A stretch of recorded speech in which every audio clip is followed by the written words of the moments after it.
A very good evening. Welcome to Prime TV News on Wednesday, the 18th of July, with me, Iftia Abdul Qadir. A look at your headlines first. The President says steps taken to break the link between power and corruption.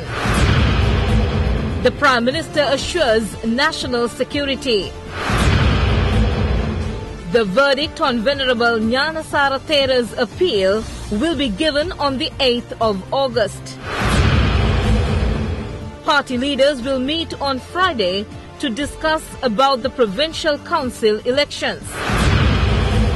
And on news overseas, Donald Trump reverses remarks on Russia meddling.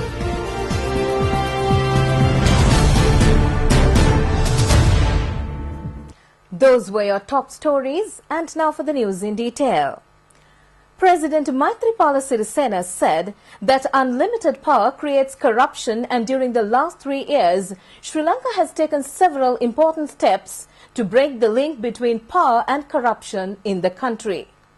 He made this statement at the Open Government Partnership Global Summit in Tbilisi in Georgia while intervening at the summit session at the Tbilisi Conference and Concert Hall. The global session, chaired by Georgian Prime Minister Mamuka Bakhtaze, with the participation of presidents, prime ministers, speakers, ministers and other representatives from 75 member countries. The Open Government Partnership is a mechanism formed to enhance transparency and accountability to the public and people's participation in governance. Let's start with the President of Sri Lanka. How do you think that your tenure as President has promoted the principles of open government? The President, expressing his views further regarding the steps that have been taken by Sri Lanka to promote the principles of open government partnership, said that the 19th Amendment to the Constitution of Sri Lanka was introduced within a few months of assuming office by him, and it became a key factor that strengthened transparency, accountability and the rule of law in the country. With the passage of this important constitutional amendment, the open government partnership with the executive, legislature and judiciary was transformed to yield progressive benefits. Prior to that, the Chief Justice, the judges of the Supreme Court, the Inspector General of Police, the Attorney General and the Commission officials were appointed at the discretion of the President. But today, all those appointments are made through a statutory committee appointed by the Parliament, the President said. President Sirisena said that at the time when he assumed the office of the President, the judicial system was corrupted due to the political interferences, and the present government took steps to protect the independence of the judiciary. All the commissions, including the Commission to investigate allegations of bribery or corruption, have been strengthened, and they operate as independent and impartial institutions without the interference from anyone. Any politician or government officer should use their vested powers at a minimal level personally and should use it collectively, the President said. He added that the government is taking steps to apprise the government officials through workshops and seminars and to educate the public about how the power of the civil society be used to eliminate fraud and corruption. Sri Lanka was offered membership of the Open Government Partnership in 2015 following the election of President Maithripala Sirisena, whose commitment to fight corruption gained international attention. The Open Government Partnership is a multilateral initiative that aims to secure concrete commitments from governments to promote transparency, empower citizens, fight corruption, and harness new technologies to strengthen governance. Perfect. Thank you very much indeed. A big round of applause, President. I'm sorry to have, but I think you gave us a good idea of what you've been able to do. Thank you very much. President Sirisena will also attend the closing plenary of the Open Government Partnership Global Summit tomorrow before leaving the Georgian capital. Prime Minister Ranil Wickremesinghe stressed that no measures will be taken by the government that would dent the country's national security. The Premier made the comment in Parliament today. While responding to a question raised by parliamentarian Dinesh Gunawardena, Prime Minister Ranil Wickremesinghe said that the number of army personnel or number of army camps will not be slashed at any circumstances. Parliamentarian Dinesh Gunawardena questioned that whether the government or Elections Commission has the right to postpone the Provincial Council's election. He added that the verdict given by the Supreme Court should be implemented by the said bodies. Minister Lakshman Kiriyalla highlighted that the Supreme Court gave a clear verdict averting removal of then Chief Justice Shirani Bandaranayake. The minister said that but the previous government removed her from her portfolio, neglecting the Supreme Court decision. He also said that Chamal Rajapaksa, who used to be the Speaker of the House during the past regime, had neglected a number of Supreme Court decisions. Meanwhile, Speaker Karu Jayasuriya stated that a meeting of party leaders will be called on Friday to discuss about holding the Provincial Council's election. On to a headline-making story. The verdict pertaining to the case which has been filed by General Secretary of the Bodubala Sena organization, Venerable Galagoda Atte Gnanasara Thera, at the Court of Appeal will be given on the 8th of August. Venerable Galagoda Atte Gnanasara Thera had been sued over contempt of the court, misbehaving before the Homagama magistrate on the 25th of January 2016. The case was taken up before the two-bench court presided by Judge Preeti Padman Surasena. Written submissions were made by the defendant party today. Former magistrate of Homagama, Ranga Disanayaka, also gave evidence previously.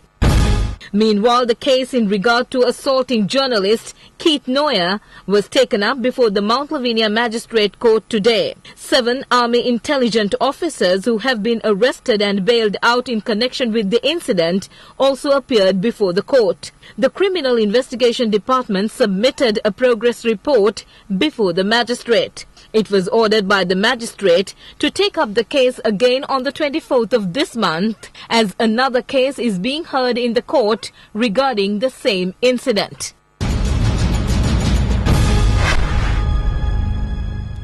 Enterprise Sri Lanka program that is dedicated to create 100,000 entrepreneurs in Sri Lanka is being implemented successfully. The Enterprise Sri Lanka initiative encompasses 16 loan projects that support promising businessmen with lower interest rates and subsided from the government. A special counter will be operated in state banks for the betterment of entrepreneurs who will benefit by the Enterprise Sri Lanka program. The inaugural counter at the BOC headquarters was declared open under the Enterprise Sri Lanka program today. The event was graced by Ministers Mangala Samaravira, Lakshman Kiriyalla and State Minister Iran Wickramaratne. The entrepreneurs who will benefit by the Enterprise Sri Lanka can get registered and will be able to obtain their loan facilities without delay at the special counters. The special counter at the People's Bank headquarters was also unveiled today. You're watching Prime TV News, and still on the local scene, Minister of Development Strategies and International Trade Malik Samaravikrama states that the sole aim of the signing of free trade agreement with Singapore is to enhance foreign direct investments in Sri Lanka and strengthen ties with the global trade. The minister made these comments while joining the parliamentary debate on the Sri Lanka-Singapore Free Trade Agreement. Naturally, we are mindful of the impacts of the industries present today, but that cannot be our only consideration. Our government is committed to assisting and improving the local industries. However, assistance does not mean protectionism. Protectionism means inefficiency and higher cost to consumers, to Sri Lankan households. We will assist the local industries to increase efficiency and productivity and help them to be more competitive so that they can compete in the world market. Sri Lanka has trade surpluses with some countries and deficits with other countries. Sri Lanka would need to sign a range of FTAs aimed at different purposes. Some FTAs aimed at boosting exports to gain new and preferential market access, as well as give domestic producers access to low-cost inputs, while other FTAs are aimed at leveraging on the trade investment nexus. Our agreement with Singapore, Honourable Member, is mainly aimed at leveraging on the trade investment nexus. Now let me turn to some of the frequent allegations made against the Sri Lanka-Singapore FTA and some of the myths that are being propagated by both inside this House and outside. The first allegation, as I said earlier, is that the signing of the FTA has not received Cabinet approval. Honourable Speaker, for your information, Honourable Chairman, for your information, the Cabinet of Ministers was first updated via an interim report in August 2017 on the progress, including the areas and extent of liberalisation and the status of the consultative process carried out with the stakeholders. On 21st December 2017, a Cabinet paper was submitted by me containing the draft agreement. Based on that, positive observations were made by His Excellency the President and 13 other Cabinet Ministers. Taking into account these observations, a revised agreement was submitted to the Cabinet for approval. This was done on the 12th of January. And the Cabinet meeting of the 16th January, Cabinet approved the agreement submitted and granted the approval for me to sign it during the visit of the Singapore Prime Minister on the 23rd of January. Another argument is that we did this without consultations. I can responsibly state to our members of this House that we frequently kept stakeholders informed of the status of the negotiation and possible commitments that would be undertaken. Over the 18 months, about 20 consultation sessions were held with a wide range of stakeholders, including business chambers, trade associations, and professional bodies. Another assertion is that we can never amend this agreement. That is also not true. Article 17.10 of the agreement provides for amendments to be made to the agreement. Furthermore, under Article 17.1, there is a high-level committee established to monitor, review, and supervise the implementation of the agreement, as well as to recommend amendments. The first meeting of this committee will be held within the first year and thereafter at regular intervals and take up issues related to the agreement that either party would have. The 4th Sri Lanka Youth Parliament held its 7th session. The Youth Parliament gathered at the Youth Services Council premises. The Youth Parliament has been organized by the Ministry of Youth Affairs, Project Management and Southern Province Development and the National Youth Services Council and Sri Lanka Youth Clubs Federation. The members of the Youth Parliament debated over national reconciliation and minimizing unemployment rate. Minister Sagala Ratnayaka and State Minister Piyasena Gamage presided over the event. Secretary to the Ministry of Youth Affairs, Project Management and Southern Province Development, Gamini Seneviratna, Chairman of the National Youth Services Council, Attorney at Law, Eranda Valiange were also present. The Youth Parliament will also sit tomorrow. The Suvasaria ambulance service, which has been able to rescue hundreds of lives since its inception, will be introduced to the Northern Province on the 21st of this month.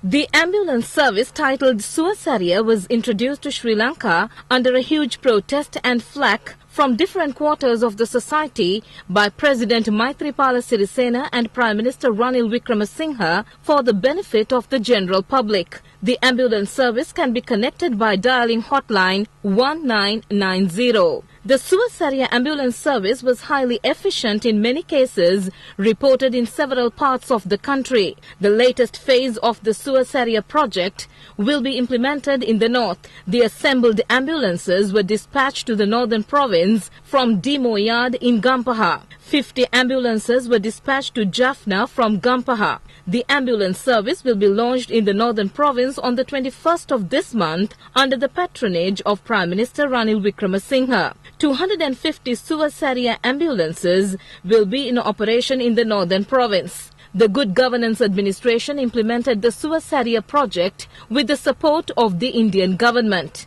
The Suvasaria service is successfully being implemented in a number of districts island-wide. The results of the General IT Examination 2017 have been issued. The Department of Examinations announces that the results can be retrieved on the department's official website www.doenets.lk. The results will also be sent by post to the respective schools. 158,850 candidates faced the IT examination. The Department of Examination states that 155,005 candidates have passed the test. Around 100 acres of the Nilgala Forest Reserve in Puakpele, Bibila have been devastated by a wildfire. Our reporters say a large number of valuable herbs including aralu and nelli had been destroyed. Many wild creatures also suffered due to the wildfire in the forest reserve. The fire spread fast owing to the prevailing dry weather condition. Final rites of late chief incumbent of Pallattara Purana Vihara, Venerable Hinati Hatamune Dharmakirti Sri Jnanavasa Thera took place today. The Venerable Thera was also the Adhikarana Sanganayaka of Kande Badapattua and Hambantota.